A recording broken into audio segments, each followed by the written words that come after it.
Ашцар Штахуб, Устанак Хахараха проект, Шариш Вискуб. Абзира Шумаз.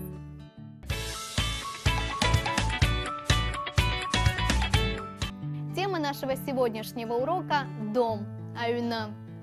В разговорной речи чаще всего используются слова, связанные с бытом человека. Поэтому необходимо знать ряд слов, обозначающих предметы жилья человека. Например, аюна – дом, ауада – квартира, комната, асасайрта – гостевая, акрыфарта – кухня, ашталарта – спальня, ачукобарта – ванная, ахыбра – здание, айхагыла – этаж, аюналарта – подъезд.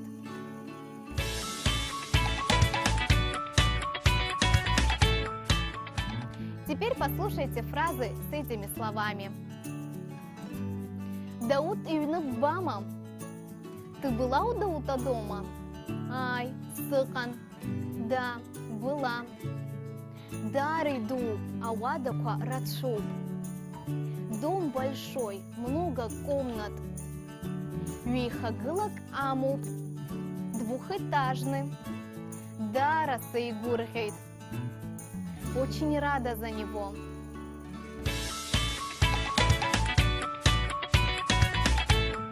Постарайтесь запомнить эти слова, потому что они пригодятся в повседневной жизни.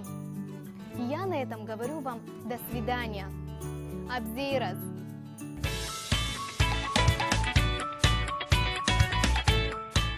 Аюна. Ауада. Асасайрта. Акрыфарта, ашталарта, ачукобарта. Я напоминаю, что наши уроки вы можете посмотреть в YouTube на канале Апсотелехопшра.